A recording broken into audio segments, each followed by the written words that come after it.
எல்லோருக்கும் மேலாக உயர்ந்தவர், உமக்கு மேல் ஒருவரும் இல்லையே.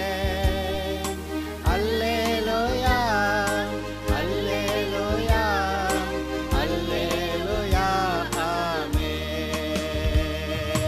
அல்லேலூயா, அல்லேலூயா, அல்லேலூயா, ஆமென். ஒருவரால் சிருஷ்டிக்கப்படாமலே தாமாக என்றென்றும் இருப்பவர். இப்பொழுதும் கூட விசுவாசம் பற்றி படித்து கொண்டிருக்கிறோம். விசுவாசம்னா என்ன? தேவனுடைய வார்த்தையை நம்புறது. தேவனுடைய வார்த்தையை நம்புறதுன்னா அவர் நமக்கு செய்கிறது எல்லாமே நன்மைதான். நாம் தேவனுக்கு பிரியமாக சத்தியத்தில் நடக்கும்போது, அது உண்மை கிறிஸ்தவனாக நடக்கும்போது, நம்முடைய வாழ்க்கையில் அநேக தீங்குகள், இந்த உலகம் பொல்லாங்கனுக்குள்ளே, அந்தகாரத்துக்குள்ளே, பாவத்துக்குள்ளே கிடக்குதுன்னெலாம் சொல்லுவோமே. இந்த உலகம் அந்த கர்த்தரை எதிர்க்கிறது. தேவன் தமக்கு சொந்தமானதில் வந்தார், அவருக்கு சொந்தமானவர்கள் அவரை ஏற்றுக்கொள்ளவில்லை. ஏற்றுக்கொள்ளாட்டா பரவாயில்ல, இயேசுவை சிலுவையிலே அறைந்தார்கள். இன்றைக்கு நாமும் கூட தேவனுடைய பிள்ளைகளாக இருக்கிறதுனால, பச்சை மரத்துக்கு இதை செய்தால் பட்டை மரத்துக்கு என்ன செய்வார்கள் என்று சொல்லுகிறது போல, இந்த உண்மை கிறிஸ்தவர்களை, பேர் கிறிஸ்தவர்களை நான் சொல்லலை, அவங்க பேர் மட்டும்தான் கிறிஸ்தவ பேர் இருக்கும், வாழ்கிற வாழ்க்கையெல்லாம் இந்த உலகத்து மக்களோட ஒத்து போகிறதா இருக்கும். ஒரு ஆஃபீஸில் 15 பேர் இருக்கிறாங்க, அதில்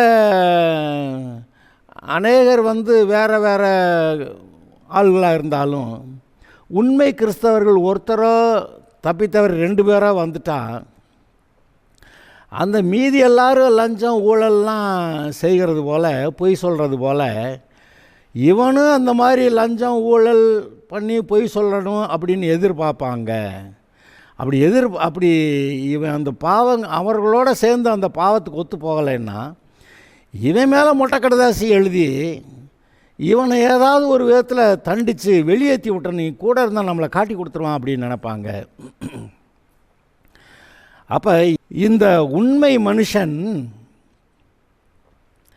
மீதி மக்களால் தண்டிக்கப்படுகிறான். எதுக்கு? செஞ்ச பாவத்துக்கா? இல்லை, அவர்களோட சேர்ந்து பாவம் செய்யாமல் இருக்கிறதுனால. அதை பற்றி ஒரு வசனம் நான் உங்களுக்கு வாசித்து காட்டுறேன். அது பேதுரு எழுதின நிருபத்தில் வருது. நான் அதை வாசித்து காட்டுறேன் உங்களுக்கு.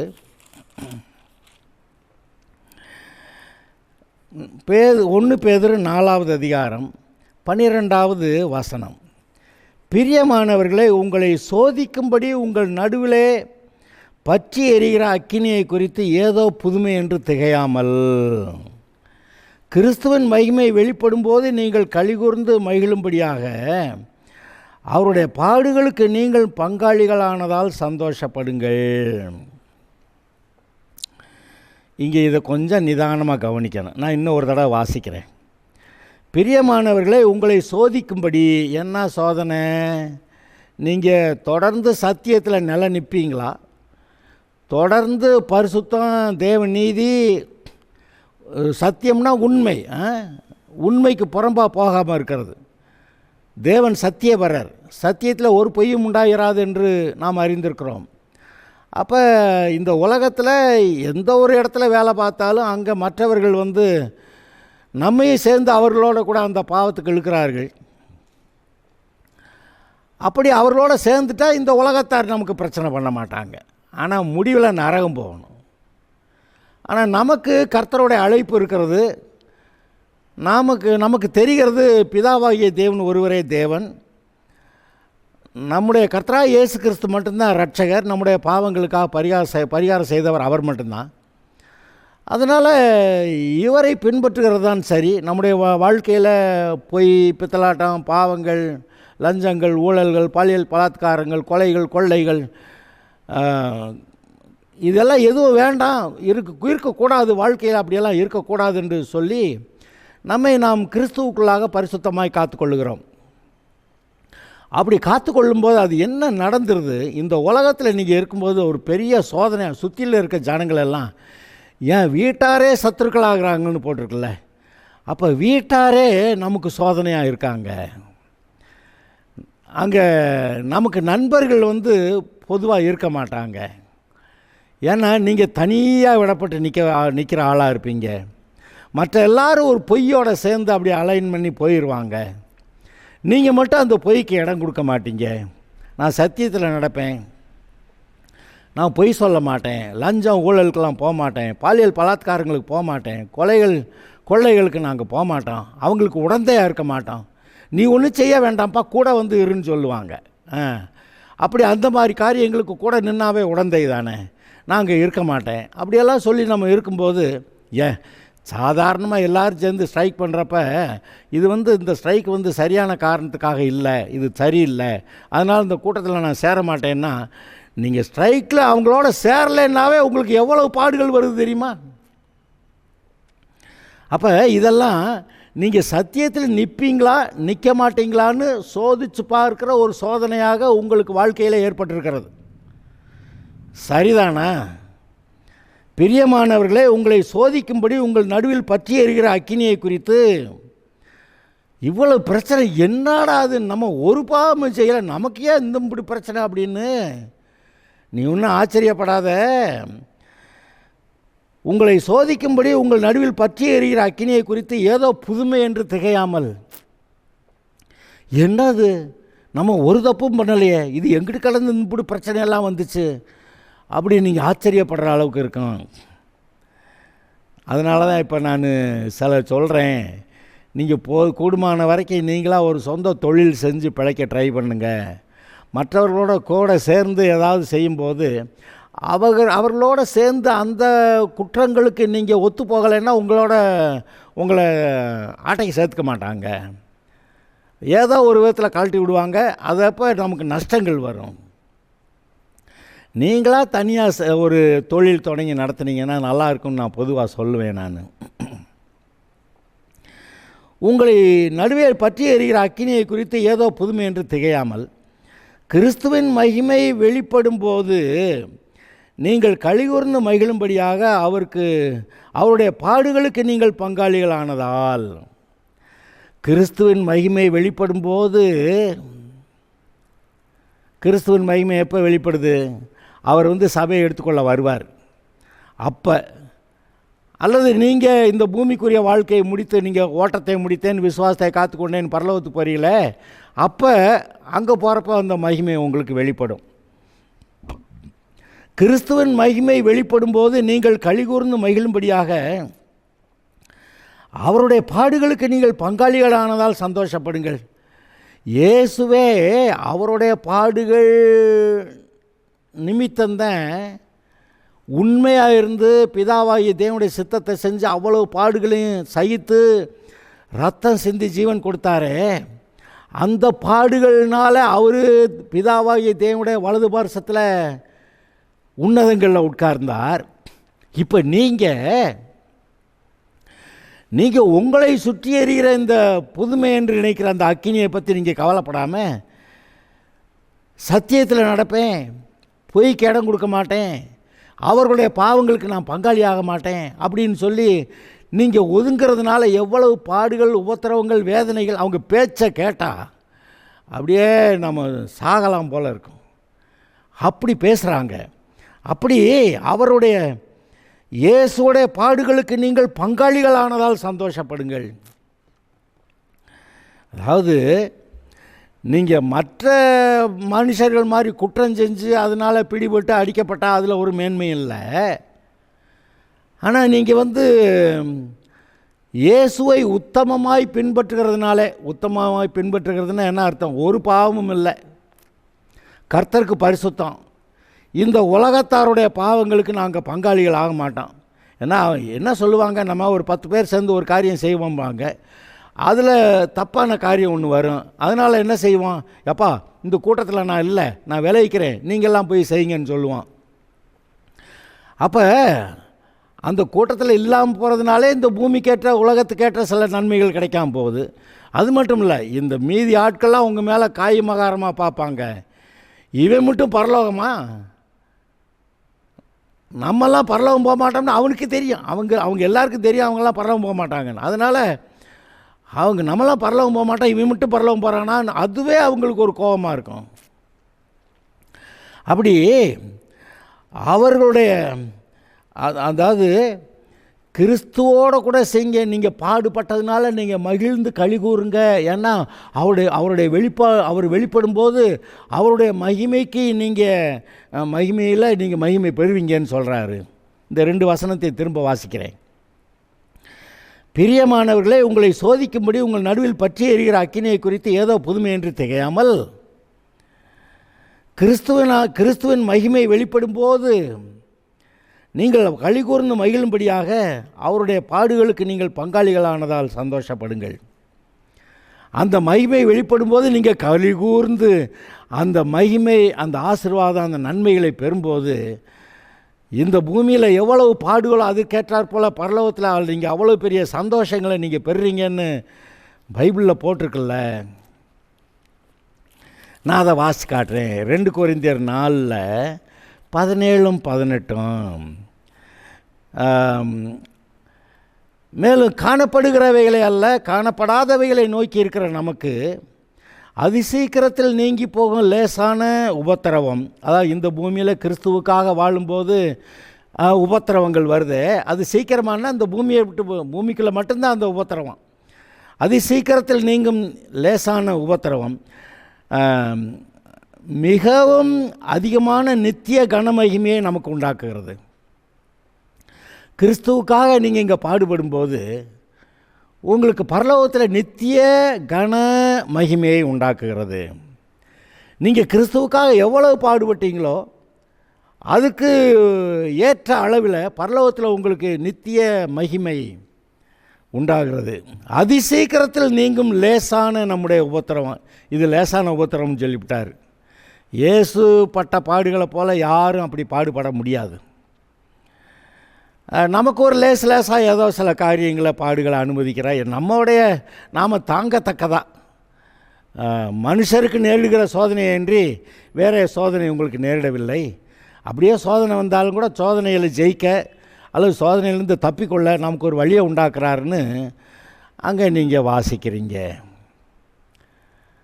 இங்கே இப்போ உங்களோட இப்போ நீங்கள் எவ்வளோ பேர் உபத்திரவத்தில், அதாவது கர்த்தர்கிட்ட உண்மையாக இருந்ததுனால, நீங்கள் கர்த்தருடைய பிள்ளையாக பரிசுத்தமாக வாழ்கிறதுனால உங்களுக்கு உபத்திரவம் வருது பார்த்தீங்களா, அந்த உபத்திரவத்தை பற்றி பேசுது. எவ்வளோ பேர் இந்த உபத்திரவத்தில் இருக்கீங்க, நீங்கள் சந்தோஷப்படுங்கன்றாரு. அது சீக்கிரத்தில் நீங்கும் இந்த லேசான உபத்திரவம் உங்களுக்கு அதிகமான நித்திய கன மகிமையை உண்டாக்குகிறது அப்படி சொல்லிட்டார். அப்புறம் இயேசுவே சொன்ன இன்னொரு வார்த்தையை நான் உங்களுக்கு வாசித்து காட்டுறேன். மத்தேயு சுவிசேஷம் 5வது அதிகாரத்தில் அது இயேசுவே சொன்னது தான். அதனால் நீங்கள் அதை சந்தோஷமாக நீங்கள் கவனிக்கலாம். மத்தேயு 5:10-11-12 வாசிக்கிறேன். நீதி நிமித்தம் துன்பப்படுகிறவர்கள் பாக்கியவான்கள். அநீதி செஞ்சுட்டு துன்பப்படுறவங்க இல்லை, சத்தியத்தில் நடக்கிறது நிமித்தம், நீதியாய் காரியங்களை நடப்பிக்கிறது நிமித்தம். நீதி நிமித்தம் துன்பப்படுகிறவர்கள் பாக்கியவான்கள், பரலோக ராஜ்யம் அவர்களுடையது. என் நிமித்தம் உங்களை நிந்தித்து துன்பப்படுத்தி பலவிதமான தீமையான மொழிகளையும் உங்கள் பேரில் பொய்யாய் சொல்வார்களானால் நீங்கள் பாக்கியவான்களாக இருப்பீர்கள். இயேசுவின் நிமித்தம் நம்ம மேலே பொய் குற்றச்சாட்டுகள், அதானே என் நிமித்தம் உங்களை நிந்தித்து திட்டுறது, துன்பப்படுத்தி எத்தனை விதங்களில் துன்பப்படுத்துவாங்க, பலவிதமான தீமையான மொழிகளையும் உங்கள் பேரில் பொய்யாய் சொல்வார்களானால் நீங்கள் பாக்கியவான்களாக இருப்பீர்கள். நீங்கள் இயேசுவை ஏற்றுக்கொண்டு பரிசுத்த நீதியில் சத்தியத்தில் நடக்கிறதுனால உங்களை சுற்றி இருக்கிறவங்க இதெல்லாம் செஞ்சாங்கன்னா நீங்கள் பாக்கியவான்கள். சந்தோஷப்பட்டு களி கூறுங்கள், பரலோகத்தில் உங்களுடைய பலன் மிகுதியாக இருக்கும்.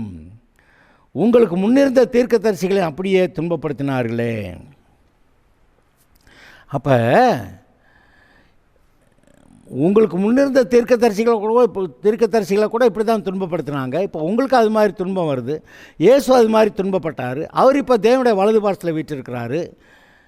நீங்களும் கூட கர்த்தருக்காக எவ்வளவு பாடு சகிக்கிறீங்களோ அதுக்காகத்தா போல் பரலோகத்தில் உங்களுக்கு அங்கே பலன் இருக்கிறது என்று இங்கே கர்த்தர் சொல்ல வருகிறார் இல்லையா? ஆமாம், கர்த்தருக்காக பாடு சகிக்கிறது. அவர் சொல்கிறாரு, என்னை பின்பற்ற விரும்புகிறவன், நான் சிலுவையை தூக்கிட்டு முன்னாடி போகிறேன், என்னை பின்பற்ற விரும்புகிறவன் அவனவன் தன் தன் சிலுவையை எடுத்துக்கொண்டு என்னை பின்பற்ற கடவன். அப்போ சிலுவை பாடுகள், அவருக்கு சிலுவைன்னா நமக்கு ஒரு மாதிரி சிலுவை பாடுகள், அந்த பாடுகள் இருக்குது. நம்ம ஒன்றும் சிலுவையை தூக்கிட்டு சமைக்க வேண்டியதில்லை, நம்ம சிலுவையில் யாரும் நம்மளை சிலுவையில் அறைய வேண்டியதில்லை. ஆனால் சிலுவையில் அறையிற மாதிரி வேதனைகளை நமக்கு உண்டாக்குவாங்க. அப்போ அந்த வேதனைகள்லாம் அனாவசியமானா இல்லை. இந்த உலகம் தேவனுக்கு விரோதமாக இருக்கிறது. இந்த உலகத்தில் பிசாசு இதை ஆளுகை செய்கிறான். பிசாசு இந்த உலகத்தை போட்டு ஆட்டி வைக்கிறான், தான் கண்ட்ரோலில் வச்சுருக்கான். பாவம் செய்ய வச்சு உலக மனுஷர்களையும் உலகத்தையும் கண்ட்ரோலில் வச்சுருக்கான். ஆனால் இந்த பாவ உலகத்தில் கர்த்தர் நம்மளை வச்சுருக்கிறார். எதுக்கு? எப்போ இங்கே இருக்க ஆட்கள்லாம் யாராவது ரட்சிக்கப்படணுமா, பரலோகம் போகணுமா, இந்தா ஒரே வழி, இயேசு நம்முடைய பாவங்களுக்கு பரிகாரம் பண்ணி வச்சுருக்கிறாரு, ஏற்றுக்கிறியா, நீ வா பரலோகம் போகலாம் அப்படின்னு சொல்கிறதுக்கு நம்மளை வச்சுருக்கிறாரு. அப்போ இந்த பிசாசு கோபம் வருது, இவ்வளோ பேர் என் கூட்டத்தில் இருக்கேன், இதில் 4 பேரை நீ கழட்டி எடுத்துட்டா போக பார்க்குற, விட மாட்டேன், உனக்கு கொன்னே விடுவேன் பார்த்துக்க அப்படின்னு. அங்கே பிசாசு இவ்வளோலாம் பேசுகிறது நமக்கு தெரியாது. ஆனால் மனிதர்களுடைய கிரியைகள் மூலமாக இதெல்லாம் பார்ப்பீர்கள். இந்த மனிதர்கள் அந்த பிசாசுகள் ஏவுகிற அந்த காரியங்களை செய்து உங்களுக்கு விரோதமாக செயல்படுவார்கள். உங்களை கொன்று போட்டால் தேவனுக்கு ஊழியம் செய்கிறது என்று அவர்கள் நினைக்க ஆரம்பிச்சிருவாங்க. அந்த அளவுக்கு அப்படி தானே இங்கே போட்டிருக்கு. நீங்கள் உங்களை யாராவது அவங்க கொன்று போட்டால் கர்த்தருக்கு ஊழியம் செய்கிறவர்கள்னு அவங்க நினச்சிக்கிடுவாங்க. அப்படியெல்லாம் எழுதியிருக்கு. ஆக இந்த சத்தியத்தில் நடக்கும்போது அது அநேக உபத்திரவங்களை, பாடுகளை இந்த பூமியிலே நமக்கு உண்டாக்குகிறது. ஆனால் இதெல்லாம் வேஸ்டானா இல்லை. நீங்கள் எவ்வளவா கர்த்தர் நிமித்தம் பாடுகள் சகிக்கிறீங்களோ, எவ்வளவா சத்தியத்தில் நீங்கள் உறுதியாக முன்னேறி கர்த்தருக்காக வாழுகிறீர்களோ, பாருங்க, கர்த்தருக்காக வாழுகிறது. அவர் நமக்காக மரித்தார். இப்போ நாம் மரிக்கிற வரைக்கும் அல்லது பரலோகம் போக வரைக்கும் நாம் கர்த்தருக்காக வாழணும். அவர் நமக்காக வாழ்ந்து காட்டினார், நம்ம இப்போ அவருக்காக வாழ்ந்து காட்டணும். அவர் நமக்காக மரித்தார், நாம் அவருக்காக மரித்தா பரவாயில்ல. அதுதான் இரத்த சாட்சிகள் என்று அங்கே சொல்லப்படுகிறது. இயேசுடைய சீஷர்கள் ஏறக்குறைய எல்லாருமே இரத்த சாட்சிகளாய் மரித்தார்கள். அதற்கேற்ற பலன் அவர்களுக்கு இருக்கிறது. அது மாத்திரமல்ல, கர்த்தருக்காக வாழுகிற இரத்த சாட்சிகளாக இருந்தாலும் சரி, இரத்த சாட்சியாக இல்லாமல் சாதாரண சாட்சியாக இருந்தாலும் சரி, யார் யார் எந்த அளவுக்கு இயேசுவுக்கு சாட்சியாக இருந்தார்களோ அந்த அளவுக்கு அங்கே பரலோகத்தில் வெகுமதி இருக்கிறது. அதை தான் நான் சொல்லுவேன், உங்கள் எல்லாருக்கும் பரலோகத்தில் ஒரு பேங்க் அக்கௌண்ட் இருக்குது. இங்கே நீங்கள் கர்த்தருக்காக பாடு சகித்து சத்தியத்தில் நடந்து தேவன் சொல்லுகிற நற்கிரியைகளை நீங்கள் நிறைவேற்றினீங்கன்னா அதற்கேற்றாற் போல் பரலோகத்தில் உங்களுக்கு அந்த பேங்க் அக்கௌண்ட்டில் பணம் சேரும் அப்படி சொல்லுவேன் நான். ஏன்னா சொன்னது இயேசுநாதர் தான். பரலோகத்தில் உங்களுக்கு பொக்கிஷங்களை சேர்த்து வையுங்கள், அங்கே பூச்சியாவது துருவாவது கெடுக்கிறதும் இல்லை, திருடனு கண்ணை விட்டு திருடுகிறது இல்லை அப்படின்னு அவர் தான் சொன்னார். நம்மளா சொல்கிறோம். அப்போ இங்கே கிறிஸ்துவுக்காக படுகிற பாடுகள், அதை தான் பாருங்கள், இயேசு அவ்வளவு பாடுபட்டாருன்னு வாசித்தான். இந்த இன்னொரு வசனத்தையும் அதில் வாசிச்சிட்றேன். 1 பேதுரு 4 2 வசனம் வாசித்தான், இன்னொரு வசனத்தையும் அதில் வாசிச்சிட்றேன். பிரியமானவர்களே, உங்களை சோதிக்கும்படி உங்கள் நடுவில் பற்றி எறிகிற அக்கினியை குறித்து ஏதோ புதுமை என்று திகையாமல் கிறிஸ்துவின் மகிமை வெளிப்படும் போது நீங்கள் களிகூர்ந்து மகிழும்படியாக அவருடைய பாடுகளுக்கு பங்காளிகளானதால் சந்தோஷப்படுங்கள். நீங்கள் கிறிஸ்துவின் நாமத்து நிமித்தம் நிந்திக்கப்பட்டால், பார்த்தீங்களா, நீங்கள் கிறிஸ்துவின் நாமத்து நிமித்தம் நிந்திக்கப்பட்டால் பாக்கியவான்கள். ஏனென்றால் தேவனுடைய ஆவியாகிய மகிமையுள்ள ஆவியானவர் உங்கள் மேல் தங்கியிருக்கிறார். உங்கள் மேலே தங்கிட்டு என்ன பண்ணுறாராம்? அவர்களாலே தூஷிக்கப்படுகிறார், உங்களாலே மகிமைப்படுகிறார். இது எப்படி? கர்த்தருடைய ஆவியானவர் உங்களை மேலே இருக்கிறாராம். நீங்கள் கர்த்தருக்கு பிரியமாக சத்தியத்தில் நீங்கள் நடக்கும்போது இந்த உலகத்தார் உங்களை தூஷிக்கிறாங்க. நீங்கள் தூஷிக்கும்போது அவர்கள் உங்களை தூஷிக்கும்போது அவர்களாலே தூஷிக்கப்படுகிறார். நீங்கள் தூஷிக்கப்படுறீங்கன்னு நீங்கள் நினைப்பீங்க. ஆனால் உங்களுக்குள்ளே இருக்க ஆவியானவர் உங்கள் நிமித்தம் தூஷிக்கப்படுகிறார். ஏன்னா உங்களை தான் திட்டுறாங்க.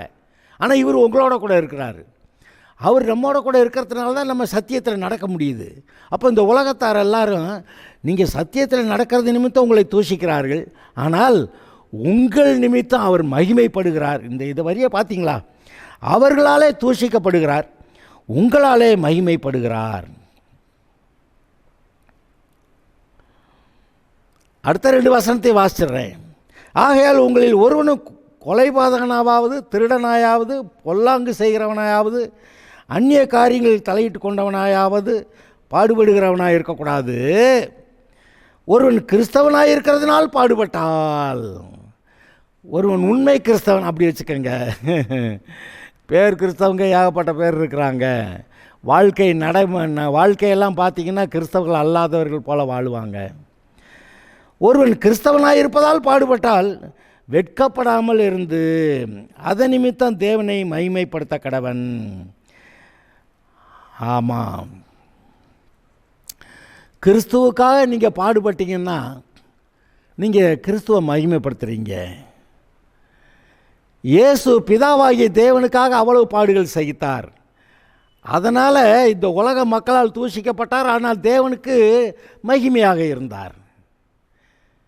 இவர் தேவனுக்கு மகிமையாக இங்கே இருந்தார்.